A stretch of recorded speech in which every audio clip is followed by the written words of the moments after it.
ngayon mga kabady, pupunta natin itong Malabrigo Lighthouse. Bali kami ngayon ay pabalik na. At papasyalan ko pong muli itong Malabrigo Lighthouse para naibahagi ko pong muli sa inyo itong history po na lugar na ito dito sa Barangay Malabrigo. Wow naman mga kabady, nakaka-amaze talaga itong daang ito. Bali ito ay parang biniyak na bato para magawang kalsada. Grabe naman no. At natatanong ko na po dito itong Malabrigo Lighthouse, pupuntahan po natin ito. Ito pala ay biniyak sa yung daang ito mga kabady. Pagmasan nyo, kaganda oh. Parang biniyak ko yung bundok para magkameron ng kalsada. Pero napakatigas po na bato. Nang dinaanan ng kalsada na yan, siguro ay pinahirapan bago magawa yan. Papasok ko pa sa rails.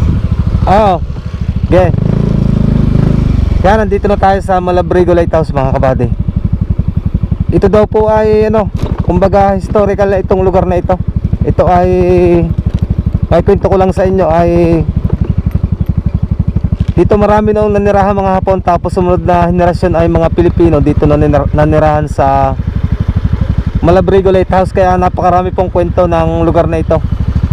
At yun lang, kaso hindi ko may kwento sa inyo kasi hindi ko po alam yung punot dulo ng istorya ng lugar. Pero ito po ay kumbaga ay sinaunang facilities na po dito. Kumbaga gawa na sinaunang tao.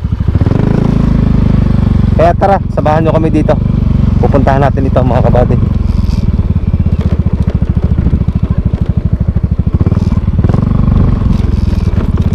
Nakaka-amaze naman mga kabady.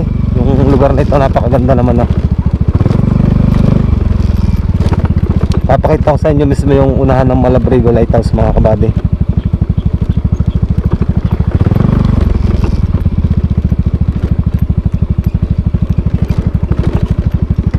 Yan, ito mga kabady yung pinaka unahan ng Malabrigo Lighthouse. Pupuntahan natin yan. Dito tayo papark ng motor mga kabady. Yan, Malabrigo Lighthouse. Ito na yung sinasabi ko. Bale, nakakasakop dito mga kabady ay Barangay Malabrigo, nakakasakop dito sa lighthouse na ito.